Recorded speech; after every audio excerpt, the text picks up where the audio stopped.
Halo guys, Assalamualaikum warahmatullahi wabarakatuh. Masih bersama saya Sari Ayu Wulandari dalam pengolahan sinyal digital pertemuan kelima. Kali ini kita akan membahas tentang pre-processing, di mana sebelumnya kita sudah membahas tentang filter. Pada dasarnya, untuk pre-processing sendiri itu dibagi menjadi dua, yaitu filtering dan normalisasi. Untuk tahap filtering, itu sebenarnya terserah teman-teman gitu ya. Filtering itu ada dua, yaitu filter analog dan filter digital. Kalau filter analog itu adalah filter yang berupa hardware. Kalau filter analog berarti dia tidak masuk di dalam konsep DSP ya. Jadi untuk filtering sendiri yang dimaksud di sini adalah filter digital. Filter digital itu yang kemarin sudah saya ajarkan. Jadi teman-teman tidak perlu menggunakan filter yang analog gitu ya, yang kalian beli bentuknya masih bentuk fisik gitu filternya, tapi cukup dengan menggunakan filter digital atau hanya algoritma saja. Nah, teman-teman bisa menggunakan filter digital. Kalau teman-teman menggunakan filter digital, maka di tahap pre-processing, teman-teman tambahkan filter di situ untuk basic konsep DSP. Tapi kalau misalnya tidak menggunakan filter digital, tapi hanya menggunakan filter analog, maka filtering di sini tidak perlu. Jadi, tahap pre-processing hanya kalian lakukan normalisasi saja. Oke, apa sih sebenarnya normalisasi? Normalisasi itu adalah, jadi kalau teman-teman kemarin itu saya liatin terlebih dahulu ya. Jadi kalau misalnya teman-teman kemarin sudah membuat Manhattan seperti ini dan lain sebagainya, yuk kita lihat mulai dari bandpass, filter, dan lain sebagainya. Nah, filter-filter ini dia menyisakan ada panjang yang berbeda ya. Kalau ini dia panjang normalnya adalah 30, kalau ini panjang normalnya adalah 24. Kurang lebihnya seperti itu ya, atau 25. Sehingga apa yang terjadi tidak sama panjangnya ya antara satu sinyal dengan sinyal yang lain setelah difilter itu kemungkinan panjangnya berbeda. Nah, atau teman-teman tidak menggunakan filter, jadi sinyal asli langsung dimasukkan, setelah dimasukkan langsung diolah. Nah, kalau tidak menggunakan filter, itu apakah boleh, Bu? Boleh sebenarnya, tidak masalah. Kalau kalian yakin sinyal yang kalian ambil itu tidak bernoise, atau misalnya bernoise pun tidak terlalu mendasar atau tidak terlalu tidak terlalu krusial untuk dihilangkan, atau noise-nya sangat-sangat kecil gitu ya. Contohnya apa? Contohnya adalah sinyal-sinyal yang linear. Ataupun kalian pengen mencoba atau menjajal artificial intelligence, maka bolehlah kalian menggunakan sinyal-sinyal yang masih bernoise. Nah, lalu setelah itu bagaimana sih untuk untuk menormalkan? Nah, normalisasi itu ada banyak sebenarnya. Kalau misalnya ini berarti dia harus sebanding, ini harus sama, yaitu dia harus 30, kurang lebihnya seperti itu ya. Nah, bagaimana membuat sinyal yang tidak 30? Ini panjangnya kan 25. Nah, ini bagaimana membuat yang dari panjangnya 25 menjadi 30? Apakah mau dipangkas di 25 ataukah mau ditambahkan 0 menjadi 30 atau mau dikurvitingkan, atau setelah ini apa gitu ya, ada kurviting atau dicari rumusnya, lalu setelah dapat rumusnya kemudian dipanjangin sampai 25. Nah, itu adalah normalisasi. Nah, normalisasi sendiri itu ada banyak ya. Yang pertemuan kelima ini kita akan bicara masalah normalisasi, tapi yang masih istilahnya untuk normalisasi panjang dulu. Kita ada beberapa normalisasi, diantaranya adalah normalisasi untuk time domain, jadi time-nya yang dinormalkan. Ada juga nanti normalisasi yang Y-nya, sumbu Y-nya atau sumbu X-nya ya. Kalau time domain itu yang sumbu X-nya yang dinormalkan. Ada juga normalisasi yang untuk sumbu Y. Sumbu Y itu misalnya pengen maksimal sama dengan 1 atau maksimal sama dengan berapa. Ada lagi nanti normalisasi untuk naik turun ya. X sendiri nanti ada beberapa, jadi ada translasi, ada dan lain sebagainya, nanti akan saya bahas di pertemuan ke-6.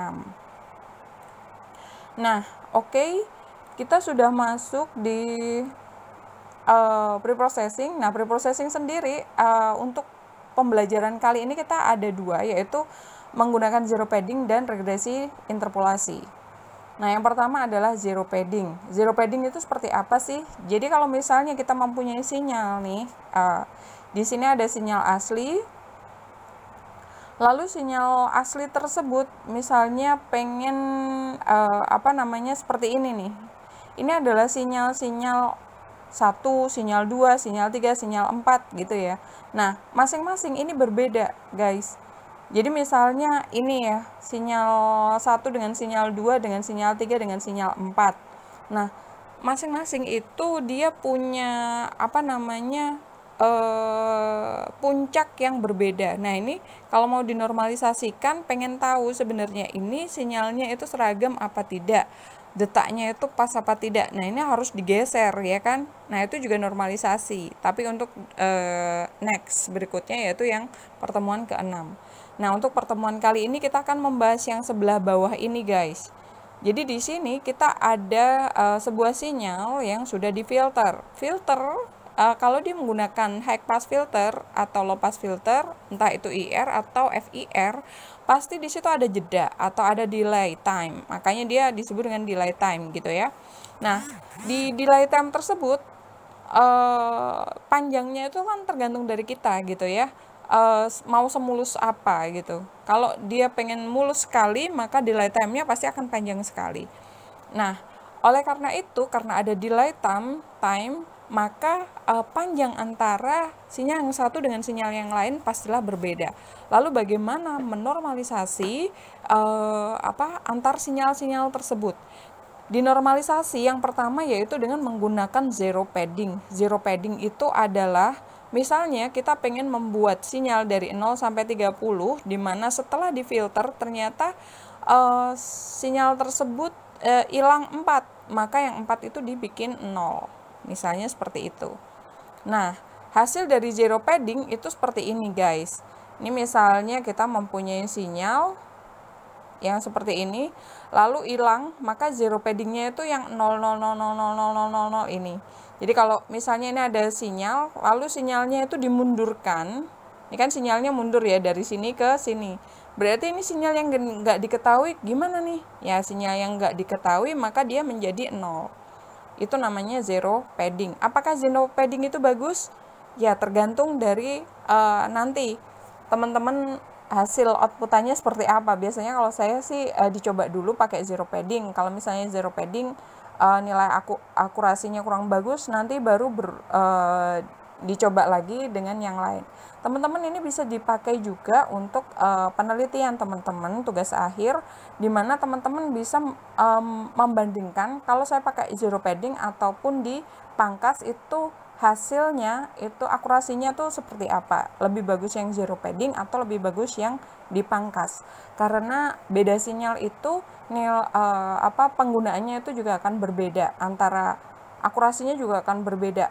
Kadang beberapa yang linear itu lebih bagus misalnya menggunakan yang zero padding, tapi kalau beberapa yang tidak linear misalnya lebih bagus sinyal-sinyal yang tidak linear biasanya lebih bagus menggunakan yang dipangkas. Nah, apa sih perbedaannya antara zero padding dan cutting atau dipangkas gitu ya? Nah, kalau misalnya ini ada sinyal ya guys, ini ada sinyal, kemudian sinyalnya itu cuman 1 gitu, cuman 1000, saya pengennya 2000, atau sinyal yang lain itu ada yang sampai 2000, maka bagaimana? Ya, di sini yang 1000 sampai 2000 dibikin 0 semua, atau disebut dengan zero padding. Nah, ada juga yang, ini sinyal aku tuh 2000, tapi aku maunya 20.000, tapi aku maunya dipangkas sampai 10.000. Artinya di sini tuh ada misalnya nih sinyal ini pengambilan pertama, ini ada pengambilan kedua, pengambilan ketiga, pengambilan keempat. Kalau pengambilan pertama misalnya 1.000, pengambilan yang kedua misalnya 10.000, kalian yang pertama misalnya 10.000, yang kedua misalnya 20.000. Kemudian kalian pengen sinyalnya itu dipangkas, berarti kalian ngambil yang paling minimal. Yang paling minimal 10.000. Ya udah berarti 10 di 10.000 kan semua. Yang di atas 10.000 dipangkas. Tapi kalau misalnya berarti itu pakai cutting ya. Tapi kalau misalnya kalian pengennya ngambilnya yang maksimal yang 10.000, berarti yang lainnya di zero padding. Sudah paham ya di sini ya. Jadi tergantung itu maunya pakai cutting, di cut atau di zero padding. Nah, sinyal-sinyal ini sebenarnya ada mau yang zero padding atau yang mau yang cutting itu sebenarnya masing-masing ada plus minusnya gitu ya. Untuk yang zero padding dia itu akan bermasalah ketika diambil nilai selain nilai min dan max. Misalnya dia cuma diambil minimal dan nilai maksimalnya dari sinyal ini cuma diambil nilai maksimalnya atau diambil nilai minimalnya, itu tidak masalah. Bukan sesuatu hal yang berarti.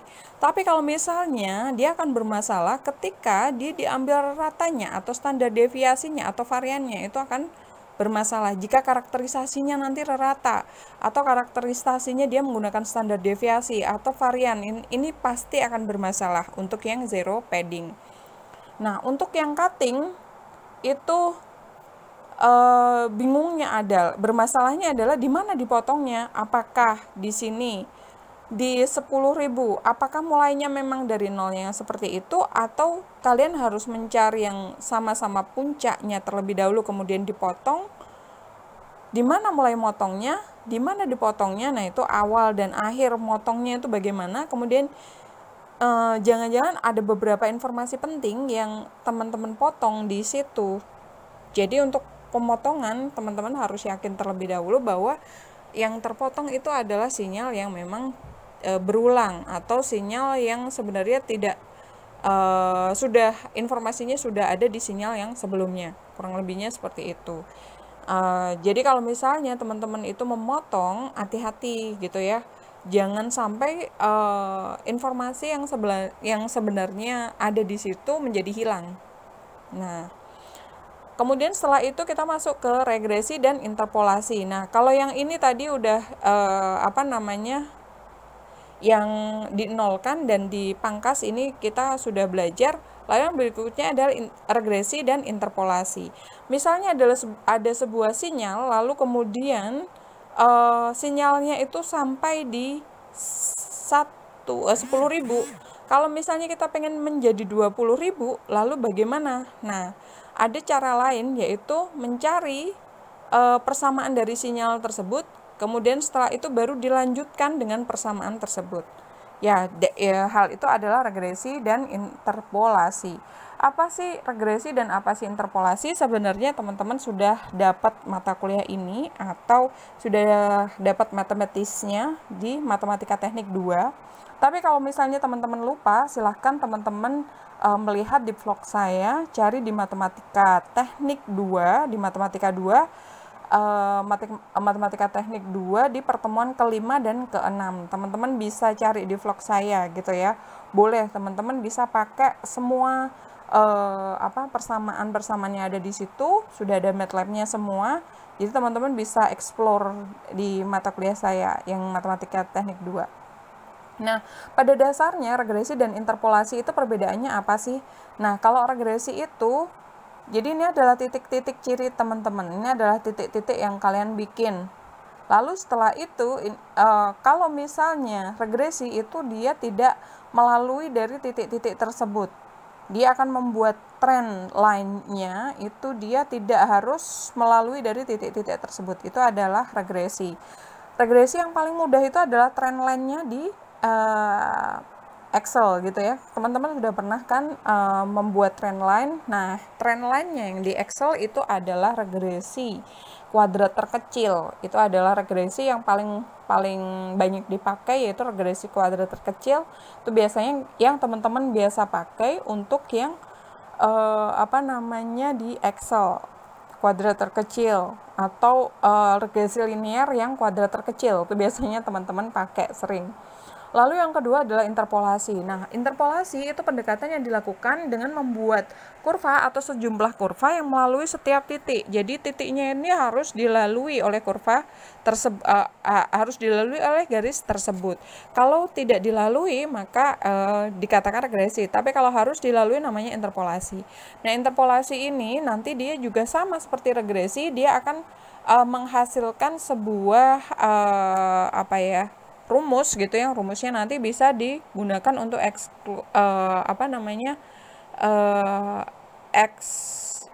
ekstrapolasi gitu ya. Kalau interpolasi itu berarti ada sebuah titik-titik, interpolasi itu titik-titik, lalu kita akan mencari salah satu titik di antara dua titik.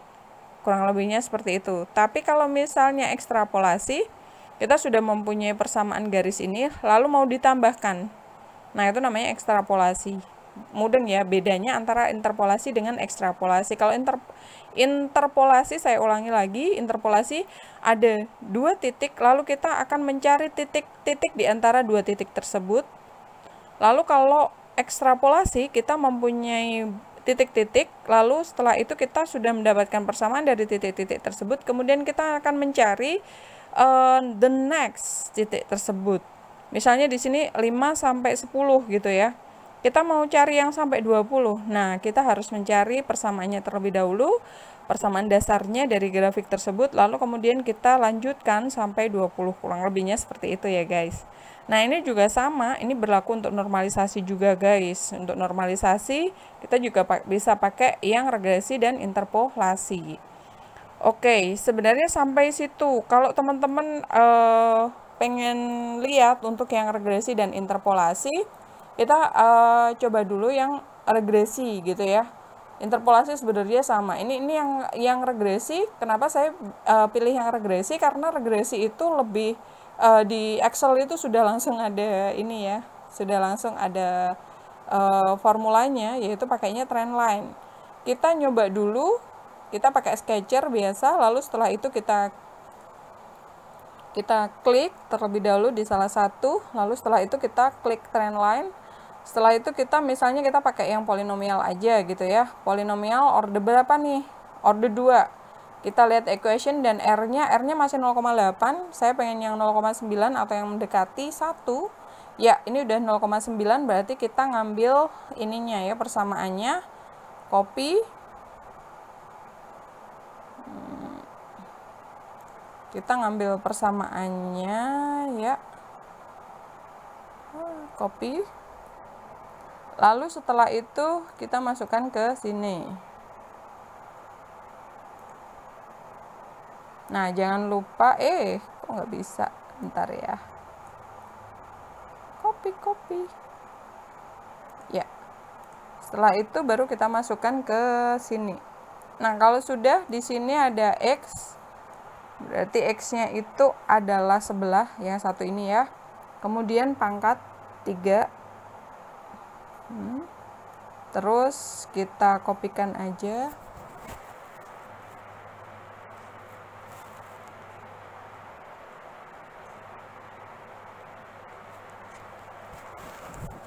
Nah, hasilnya adalah ini, kurang lebihnya ya. Nah, setelah teman-teman sudah dapat ini ya, lalu next kita akan membuat grafik yang baru gitu kan ya. Nah, setelah teman-teman sudah membuat grafik yang baru, lalu bagaimana kita punya 31, 32 sampai di 40. Misalnya kita pengen nambahin sampai 40 gitu ya. Nah, kita tinggal nambahin sampai 40. Nah, bagaimana grafiknya? Kita tambahkan, kita bisa add format. Kita bisa nambahkan data. Di sini add.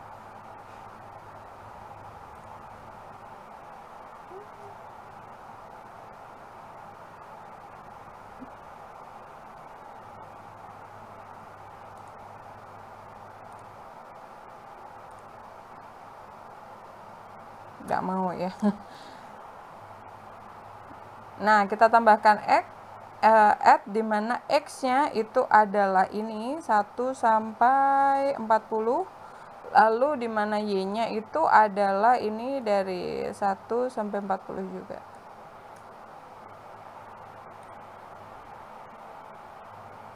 Oke, hasilnya seperti ini guys. Nah, gampang ya sebenarnya ya. Nah, setelah itu kita baru masuk ke MATLAB-nya. Lalu bagaimana dengan MATLAB-nya? MATLAB-nya teman-teman sebenarnya bisa membuat gitu ya. Bagaimana membuat MATLAB-nya? Yang pertama kita punya persamaan filter, di mana filter itu ada. Nah, ini tadi yang hasilnya gitu ya. Nah, kalau yang persamaan filter, kita punya filter gitu ya. Filternya itu ada, misalnya kita pakai yang low pass atau kita pakai yang Manhattan, ya itu terserah teman-teman gitu ya mau pakai yang mana. Kalau misalnya kita mau pakai yang filter mana ya, Manhattan misalnya, 2, 3, 4, 5, 6, 7, 8, 9. Nah, misalnya kita mau pakai filter yang Manhattan, kemudian kita ngambil yang G, ini yang Y-nya, kemudian yang X-nya itu kita ngambil yang A. Ya, X-nya kita ngambil yang A. Lalu next, setelah kita ngambil yang ini dan Manhattan ya, dan yang hasilnya, tadi di mana filter? Ya. Yang G dan yang A. Lalu next kita buat yang zero paddingnya terlebih dahulu. Zero padding ini teman-teman sisanya berapa? Kalau misalnya di sini, misalnya kita run dulu ya guys.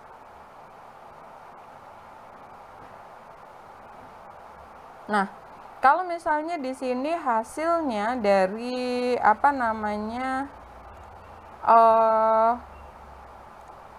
dari yang A, yang pertama ini adalah X dan Y-nya itu adalah 26. Maka kalau kita mau 30, panjang datanya itu 30, berarti kita tambahkan dengan 4 0. Berarti ini maksudnya adalah 4 baris 1 kolom, di situ adalah 0 semua.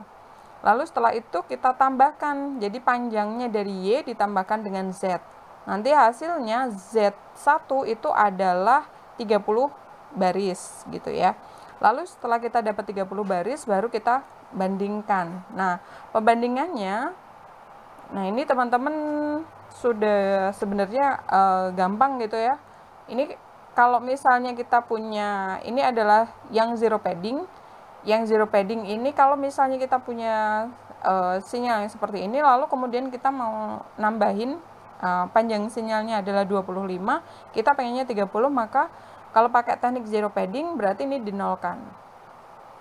Lalu kalau kita pakai cutting, berarti kalau misalnya kita pengen 25, punya 26 baris, lalu kita cuman pengen sampai di 6 atau 10 gitu ya. Kita pengen 10, berarti cuman yang merah ini yang diambil, yang lainnya di cut. Lalu kalau kita pengen yang regresi, ini di sini kita pakai regresi. Kalau pengennya pakai regresi, bisa tergantung regresinya pakai apa. Kalau yang ini adalah interpolasi order polinomial order 2 kalau nggak salah, regresi yang polinomial order 2 misalnya seperti ini. Teman-teman bisa pakai yang order 3, order 4 dan seterusnya, atau pakai yang sinus atau pakai yang lain, itu ada semuanya di MATLAB. Terus kalau pakai interpolasi ini saya pakai interpolasi linear, bentuknya seperti ini. Nah, teman-teman bisa pakai sistem-sistem function-function yang ada di MATLAB. Atau kalian juga bisa pakai function-function yang sudah saya buat di mata kuliah Matematika Teknik 2. Atau teman-teman sebenarnya sudah diajarin sama dosen lain gitu ya di mata kuliah Matematika Teknik 2 yang bukan saya pengajarnya. Mungkin seperti itu. Mungkin dari saya seperti itu dulu untuk pertemuan ke-5 ini guys. Nantikan untuk pertemuan ke-6 masih di normalisasi. Terima kasih untuk pertemuan hari ini. Saya cukupkan. Wassalamualaikum warahmatullahi wabarakatuh. See you and dak-dak.